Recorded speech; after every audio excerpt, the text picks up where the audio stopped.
हाँ तो hello guys, स्वागत है आप सभी का फिर से बायोलॉजी के एक नए टॉपिक में। सो गाइस आज का हमारा टॉपिक है कार्बोहाइड्रेट्स है। सो गाइस बहुत ही इंपॉर्टेंट टॉपिक है कार्बोहाइड्रेट्स है। तो देखो गाइस, पहली बात तो अपन बात करते हैं किसकी, कार्बोहाइड्रेट्स की डेफिनेशन की। तो कार्बोहाइड्रेट्स की डेफिनेशन क्या बोली जाती है, तो देखो गाइस, पॉलीहाइड्रोक्सी एल्डिहाइड्स है अथवा कीटोन्स है, या फिर क्या बोल सकते हैं अपन, उनसे व्युत्पन्न जो यौगिक होते हैं उनको क्या कहते हैं, कार्बोहाइड्रेट कहते हैं। अब देखो गाइस, कार्बोहाइड्रेट की मैंने ये वाली डेफिनेशन यहाँ पे लिखी है, और जो मैंने यहाँ पे जो डेफिनेशन लिखी है वो स्टैंडर्ड डेफिनेशन है। क्योंकि गाइस जब आप ग्लूकोज के, गैलेक्टोज के, फ्रक्टोज वगैरह की जब आप स्ट्रक्चर पढ़ते हैं तो उनमें आप एल्डिहाइड समूह पढ़ते हैं, उसमें एल्डिहाइड समूह आता है। फ्रक्टोज में जैसे कीटोन समूह आता है तो उनके अंदर एल्डिहाइड और कीटोन समूह आते हैं ना, तो उनसे संबंधित जो यौगिक होते हैं उनको कार्बोहाइड्रेट कहते हैं। और ये जो डेफिनेशन लिखी हुई है वो स्टैंडर्ड डेफिनेशन है, आपको ये याद करनी है।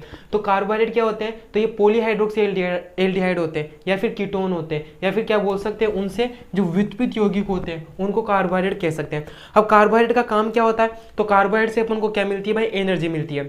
और वो भी एनर्जी कब मिलती है, तत्कालीन एनर्जी मिलती है, यानी कि तुरंत एनर्जी मिल जाती है। तो कार्बोहाइड्रेट्स का फंक्शन क्या होता है कि ऊर्जा के सोर्स होते हैं, और ऊर्जा के जो सोर्स होते हैं तो उसमें जो एनर्जी अपन को कब मिल जाती है, तत्कालीन, यानी कि तुरंत एनर्जी मिलती है। जैसे कि अपन ग्लूकोन डी पीते हैं तो ग्लूकोन डी को पीते क्या मिलती है, तुरंत एनर्जी मिलती है। जबकि फैट्स के अंदर ऐसा नहीं होता, फैट से एनर्जी मिलती है लेकिन वो क्या होते हैं, संचित वसा के, संचित एनर्जी के क्या होते हैं, यानी कि एनर्जी स्टोर्ड के होते हैं वो। यानी कि जैसे वसा को अपन आज खाते हैं ना तो अपन को तुरंत की तुरंत एनर्जी नहीं मिलेगी, उससे बाद में एनर्जी मिलेगी, क्योंकि वसा का ऑक्सीडेशन भी बहुत मुश्किल से हो पाता है। तो देखो बात तो अपन किसकी कर रहे हैं अभी, कार्बोहाइड्रेट्स की। तो कार्बोहाइड्रेट्स ऊर्जा के सोर्स होते हैं, और जो कि कैसे, तत्कालीन, यानी कि तुरंत एनर्जी दे देते हैं। तो ये क्या हुए, सबसे कॉमन रेस्पिरेटरी सबस्ट्रेट्स हुए, यानी कि इनको क्या बोलते हैं, कॉमन श्वसन क्रियाधार।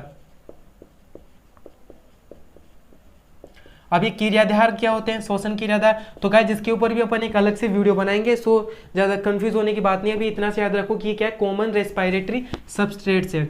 अब देखो गाइस, 1 ग्राम कार्बोहाइड्रेट का जब ऑक्सीडेशन होता है तो उसे कितनी एनर्जी मिलती है, तो देखो गाइस 1 ग्राम कार्बोहाइड्रेट्स का जब क्या होता है, ऑक्सीडेशन होता है, तो उससे अपन को कितनी एनर्जी मिलती है, 4.2 किलो कैलोरी ऊर्जा प्राप्त होती है अपन को। हाँ गाइज, अगर 1 ग्राम कार्बोहाइड्रेट का ऑक्सीडेशन हो जाता है अपनी बॉडी के अंदर तो उसे कितनी एनर्जी मिलेगी, 4.2 किलो कैलोरी ऊर्जा प्राप्त होगी। कितनी, 4.2 किलो कैलोरी ऊर्जा प्राप्त होगी। जबकि वसा से इससे दुगुनी एनर्जी प्राप्त होती है, यानी कि दुगुनी से भी ज्यादा बोल सकते हो। अगर 1 ग्राम वसा का ऑक्सीडेशन होता है ना तो उसे 9.0, कितनी, 9.0 किलो कैलोरी ऊर्जा प्राप्त होती है। और वो कब पढ़ेंगे, जब अपन वसा वाला टॉपिक पढ़ेंगे तब उसके अंदर डिटेल से पढ़ेंगे, समझे। अब देखो अब बात करते हैं अपन कार्बोहाइड्रेट्स का क्लासिफिकेशन। तो कार्बोहाइड्रेट्स की कैटेगरी में कितनी चीजें आ जाती है, 3 कैटेगरी में बांटा। कार्बोहाइड्रेट्स को कितनी कैटेगरी में बांटा गाइस, 3 कैटेगरी में बांटा। पहला तो क्या आ जाता है, मोनोसेकेराइड्स, दूसरा ओलिगोसेकेराइड्स, और थर्ड कौन सा आ जाता है, पॉलीसेकेराइड्स है। देखो गाइस, मोनो का अर्थ क्या होता है, एक, मोनो का अर्थ क्या होता है, एक, और ये क्या होती है गाइस, सबसे सरलतम। मोनोसेकेराइड्स क्या है भाई, सबसे सरलतम कार्बोहाइड्रेट्स है, समझ गाइस। और ओलिगो का अर्थ क्या होता है, फ्यू, ओलिगो का अर्थ क्या होता है, फ्यू, यानी कि कुछ, यानी कि कुछ मोनोसेकेराइड से निर्मित होते हैं, जैसे 2, 3, 5 से मोनोसेकेराइड से मिलकर किसका निर्माण करते हैं, ओलिगोसेकेराइड से। और पॉली का अर्थ क्या होता है, बहुत सारे, मेनी, यानी कि जब बहुत सारे मोनोसेकेराइड जुड़ जाते हैं। अब मेनी कितने, 10 से ज्यादा, तो जब 10 से ज्यादा मोनोसेकेराइड जुड़ के किसका निर्माण करते हैं, पॉलीसेकेराइड की, यानी कि क्या होते हैं, सबसे जटिल होते हैं, सबसे जटिल होते हैं। और देखो जो मोनोसेकेराइड्स होते हैं वो स्वाद में कैसे होते हैं, मीठे होते हैं। ये स्वाद में कैसे होते हैं, मीठे होते हैं, यानी कि इनको क्या बोलते हैं अपन, शर्करा, इनको क्या बोलते हैं अपन, सुगर्स बोलते हैं। और जो पॉलीसेकेराइड्स होते हैं वो स्वाद में मीठे नहीं होते हैं, इनको क्या बोला जाता है अपन को, नॉन सुगर्स बोला जाता है। तो देखो पॉलीसेकेराइड्स क्या है, नॉन सुगर से है, और मोनोसेकेराइड्स क्या है, सुगर से, क्या है, सुगर से। अब देखो गाइस, अपन क्या करें, अगर मोनोसेकेराइड से पॉलीसेकेराइड्स की तरफ बढ़ते हैं, यानी कि जब अपन इधर की तरफ यूं बढ़ते हैं, अगर अपन मोनोसेकेराइड से पॉलीसेकेराइड्स की ओर बढ़ते हैं तो देखो गाइस, ये तो सबसे सरल, ये थोड़े कुछ जटिल है, और ये बहुत ज्यादा जटिल है, यानी कि जटिलता क्या हो रही है, बढ़ती जा रही है। तो जब अपन मोनो से पॉली की ओर जाते हैं तो यहाँ पर क्या होती है, जटिलता बढ़ती जाती है। मैंने एरो का निशान ऊपर लगाया, इसका अर्थ क्या हो, यहाँ पे जटिलता बढ़ती जा रही है। तो जब अपन मोनो से पॉलीसेकेराइड्स की ओर जाएंगे तो यहाँ पर क्या होगी, जटिलता बढ़ेगी।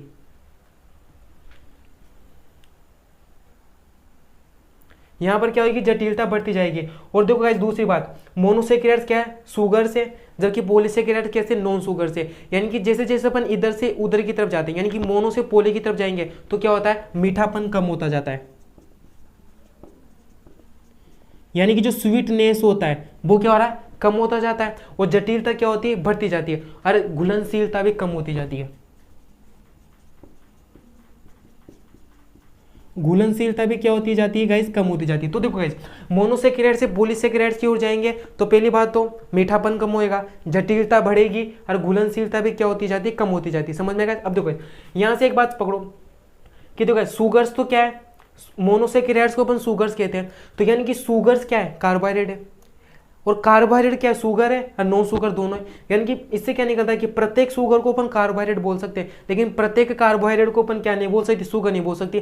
क्योंकि शुगर तो कार्बोहाइड्रेट ये तो फिक्स है, लेकिन कार्बोहाइड्रेट शुगर तो है, लेकिन साथ साथ में नॉन शुगर्स भी तो है। तो यहाँ से गाइस एक स्टेटमेंट अपन लिख सकते हैं, और वो स्टेटमेंट क्या लिखेंगे अपन, इसको देखते हुए।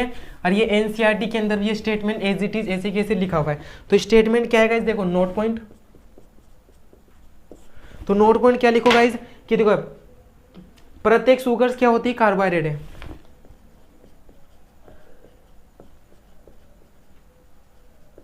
प्रत्येक शुगर्स क्या है गाइस, कार्बोहाइड्रेट है।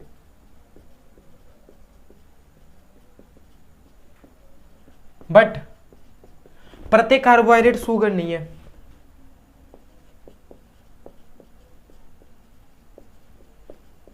बट प्रत्येक कार्बोहाइड्रेट शुगर नहीं है। तो गाइस प्रत्येक जो शुगर है, सारी की सारी शुगर्स किसकी कैटेगरी में आ जाती है, कार्बोहाइड्रेट्स की कैटेगरी में आ जाती है।